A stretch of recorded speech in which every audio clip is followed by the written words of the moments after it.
Hi everyone, welcome to my channel and belated Happy Republic Day. I hope आप सब लोगों ने बहुत अच्छे से एंजॉय किया होगा रिपब्लिक डे को।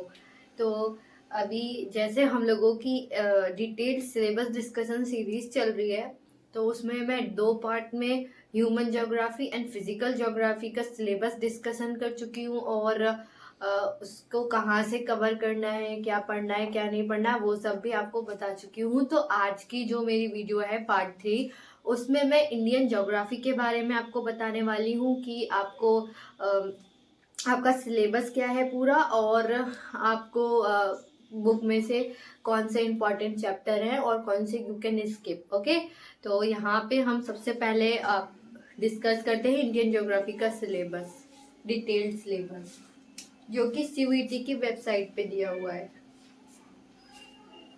तो सबसे पहले हमारी इंडियन ज्योग्राफी में दो पार्ट होते हैं, physical geography of India and human geography of India. तो अभी हम पहले फिजिकल ज्योग्राफी ऑफ इंडिया के बारे में बात करने वाले हैं। तो इसमें हमारा पहला है फिजिकल ज्योग्राफी। उसमें हम सबसे तीन टॉपिक ब्रॉडली हैं हमारे। पहला है फिजिकल फीचर्स, दूसरा है हमारा climate, and third one is mineral and power resources. ठीक है, तो फिजिकल फीचर्स में हमारा जियोलॉजिकल स्ट्रक्चर ऑफ इंडिया आ जाता है। डिफरेंट टाइप्स, मतलब जैसे धारवाड़ सिस्टम है हमारा, रॉक सिस्टम है, कडप्पा है, आर्कियन रॉक सिस्टम है, जिसमें हम ये पढ़ते हैं कि कौन हमारा जो अर्थ का जो स्ट्रक्चर है, रॉक स्ट्रक्चर है, वो क्या है और वो कब कब बना, कैसे बना। ठीक है, मेनली हम जियोलॉजिकल स्ट्रक्चर में ये पढ़ते हैं। और फिर जो इसका सेकंड है हमारा फिजिकल फीचर्स, जिसमें लाइक हिमालयाज है, प्लेन है, प्लेट्यूज है। तो जैसे हिमालय के आउटर हिमालय है, और मिडल हिमालय है, ग्रेटर हिमालय है। तो ऐसे ही इसमें पढ़ना पड़ता है कि कहाँ से मतलब कौन सी रेंजेस किस मतलब कौन सी जो हिल्स हैं हमारी, कौन सी हिमालयन रेंज में पड़ती है, हिमालय कैसे बना, कब बना, उसमें कौन सा रॉक टाइप है उसका, ये सब हमें इसमें पढ़ना पड़ता है। और प्लेन्स कब बने, कैसे बने, और उनकी भी सब डिवीजन है, जैसे खादर, भांगर। ठीक है, ये सब पढ़ना पड़ेगा। और प्लेट्यूज के भी सब डिवीजन है, वो पढ़ने हैं। और कौन सा रॉक स्ट्रक्चर है हमारा उसमें, ये सब ऐसे ही हमारे कोस्ट लाइन्स भी हैं, कहाँ से कहाँ तक है, सबसे ज्यादा मतलब एरिया हमारे इंडिया में सबसे ज्यादा एरिया कवर मतलब प्लेन करते हैं या प्लेट्यू करते हैं, उनका सीक्वेंस, ये सब पूछा जाएगा। और हाँ, एक बात इसमें और बताना भूल गई मैं, इसमें आर्कियन, कडप्पा, धारवाड़, ये सब रॉक सिस्टम होगा। एक जियोलॉजिकल टाइम स्केल भी पूछा जाता है।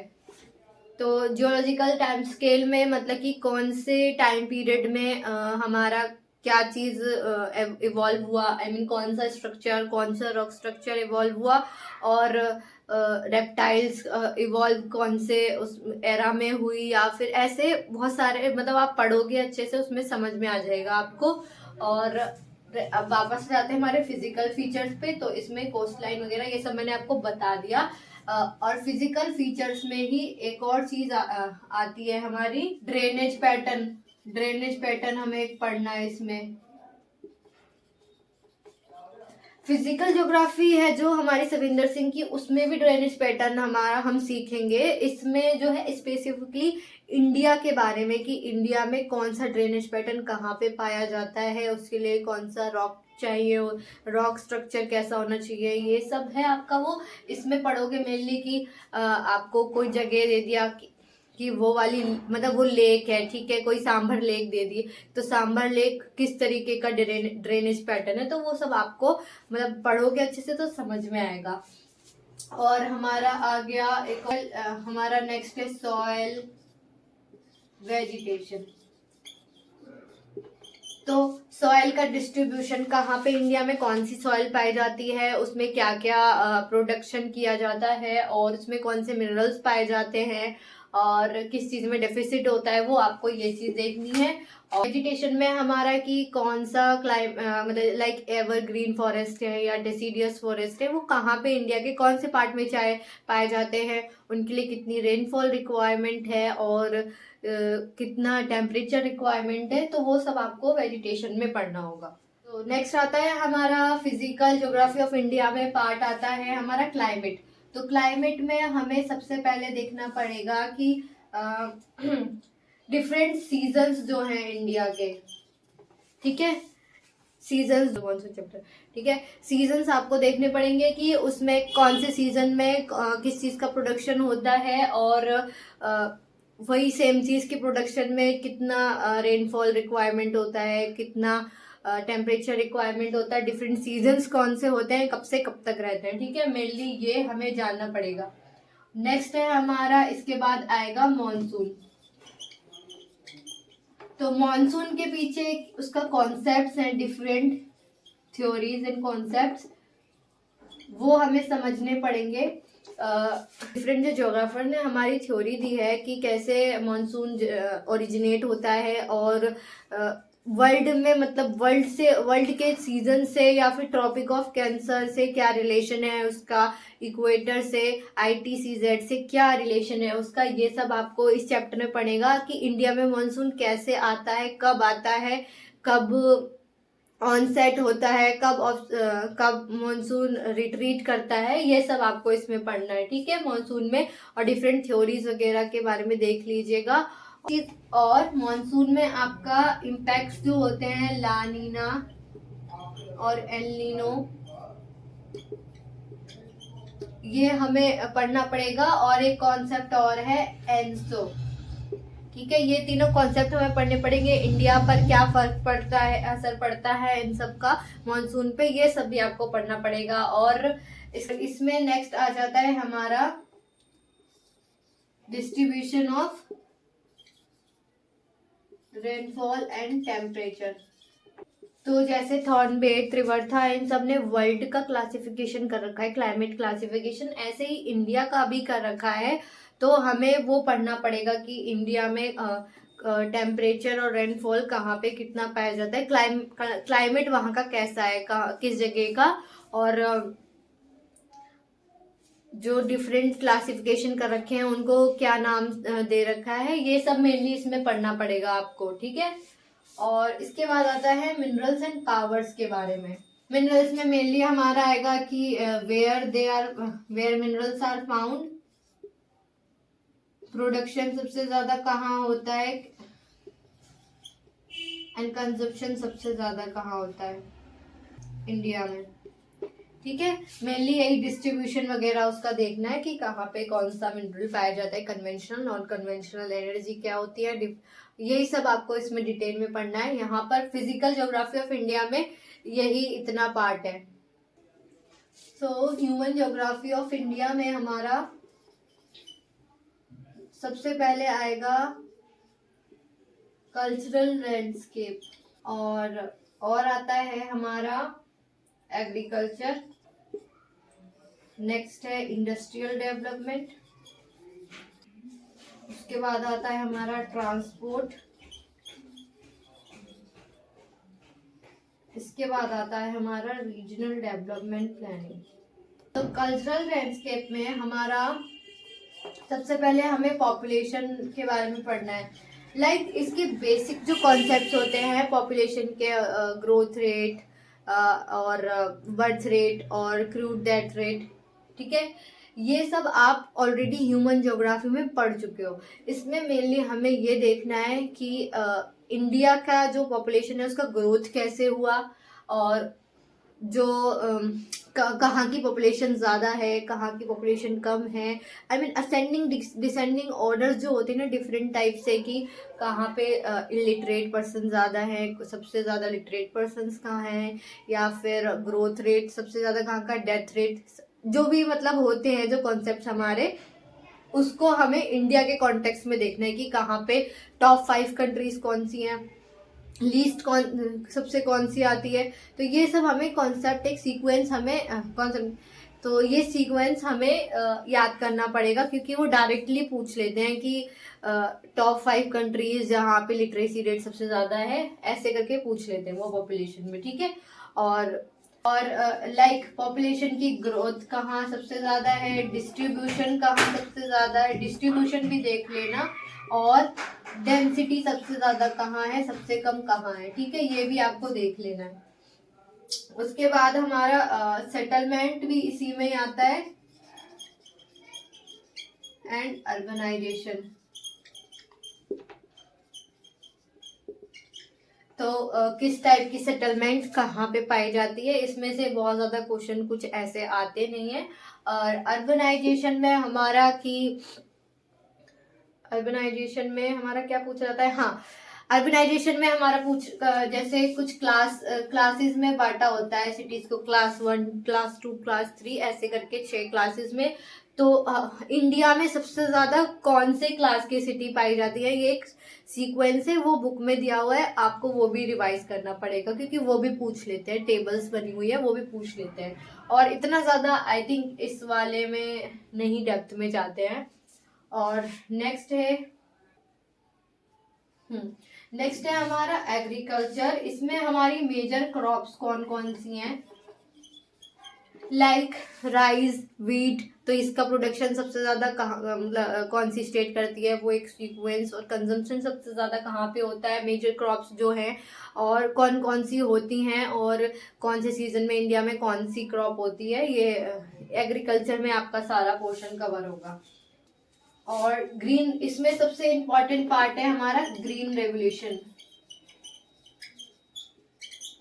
ठीक है, कि इसका क्या इम्पैक्ट पड़ा है इंडिया पे और कहाँ से स्टार्ट हुआ था। इसी में ही मैं एक चीज और ऐड करना चाहूंगी कि इसमें सिलेबस में सिर्फ ग्रीन रेवोल्यूशन दे रखा है, बट आप व्हाइट रेवोल्यूशन भी देख सकते हैं और ब्राउन रेवोल्यूशन भी देख सकते हैं,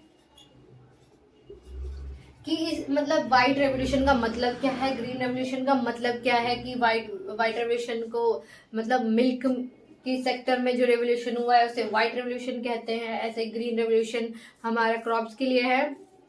तो इस तरीके से आपको ये देखना पड़ेगा कि किसको नाम दिया गया है और कहाँ से वो चीज स्टार्ट हुई है, कौन सा वो वाला रेवोल्यूशन कहाँ से, कौन से स्टेट से स्टार्ट हुआ है, वो भी आपको देखना है। तो मेजर क्रॉप्स जो एग्रीकल्चर का जो हमारा पार्ट है उसमें मेनली यही पूछेंगे। तो और एक और है रीजनलाइजेशन ऑफ इंडियन एग्रीकल्चर, तो ऑलरेडी आप पढ़ोगे कि कौन से रीजन में कौन सा एग्रीकल्चर होता है, ठीक है, डिवाइड कर रखा है रीजन्स में, डिफरेंट रीजन्स में इंडिया को एग्रीकल्चर वाइज, तो आपको वो भी पढ़ना है। नेक्स्ट है हमारा इंडस्ट्रियल डेवलपमेंट।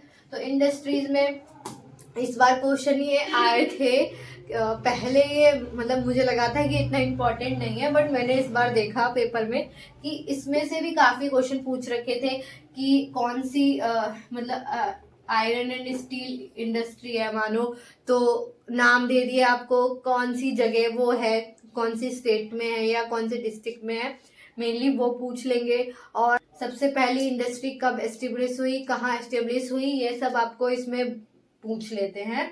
तो आप सारी एक्चुअली वो इंडस्ट्रीज का चैप्टर है एक डीआर खुल्लर में, तो आप उसमें पढ़ोगे तो थोड़ा डिटेल में जाके पढ़ लेना, क्योंकि यार मुझे नहीं पता था कि ये पूछते हैं, बट ये पूछते हैं, पता लग गया मुझे।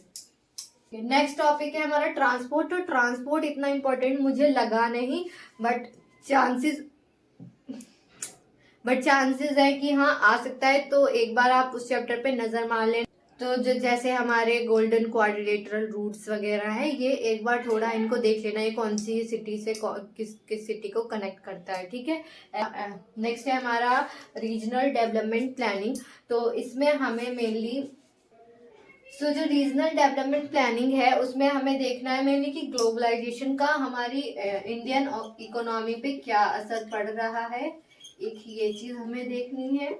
एंड नेक्स्ट जो है वो हमें देखना है कि जो इंडियन इकोनॉमी है उसका जो इकोनॉमी का जो चेंजिंग नेचर है, मतलब पहले अब प्राइवेटाइजेशन हो रहा है, ठीक है। पहले पीएसयूज थे या अब हम प्राइवेटाइजेशन की तरफ बढ़ रहे हैं, तो उसके इम्पैक्ट है जो ये नेचर जो भी है वो हमें उसका पढ़ना है, हमें इंडियन कॉन्टेक्स्ट में मेन पढ़ना है उसको। और जो हमारी सोशियो इकोनॉमिक ग्रोथ है लाइक HDI, ठीक है, ह्यूमन हेल्थ इंडेक्स, इनके बारे में हमें पढ़ना है कि इंडिया कहाँ स्टैंड करता है, इंडिया की पोजीशन क्या है इन सब में। और इसके बाद है हमारा सबसे मेन बात है कि डेवलपमेंट का जो है इम्पैक्ट क्या है हमारे एनवायरमेंट पे,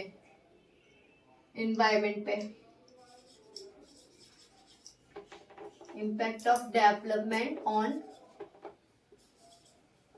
एनवायरमेंट, ग्लोबल वार्मिंग वगैरह, ये सब आपको पढ़ना है। एसिड रेन और उससे बचने के लिए क्या क्या किया जा सकता है। SDG गोल्स जो होते हैं, सस्टेनेबल डेवलपमेंट गोल्स, ये आपको पढ़ने हैं। और बहुत सारे प्रोटोकॉल्स वगैरह हैं वो आप पढ़ लीजिएगा, के लिए मेंशन नहीं है इसमें, बट आपको ये सब पढ़ना होता है। लाइक प्रोजेक्ट टाइगर है,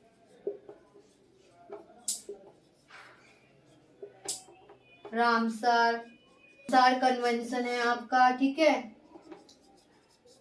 ये सब आपको पढ़ना होता है। और इंडियन ज्योग्राफी में मेनली हाँ एक चीज और इसमें मेंशन नहीं है, बट जो हाँ मेंशन अलग से मेंशन नहीं है उसमें, बट कि कौन सी ट्राइब इंडिया की कहाँ पाई जाती है, जैसे गोंड्स कहाँ पाए जाते हैं, भील्स कहाँ पाए जाते हैं, कहाँ उनकी पॉपुलेशन सबसे ज़्यादा है, कहाँ कम है।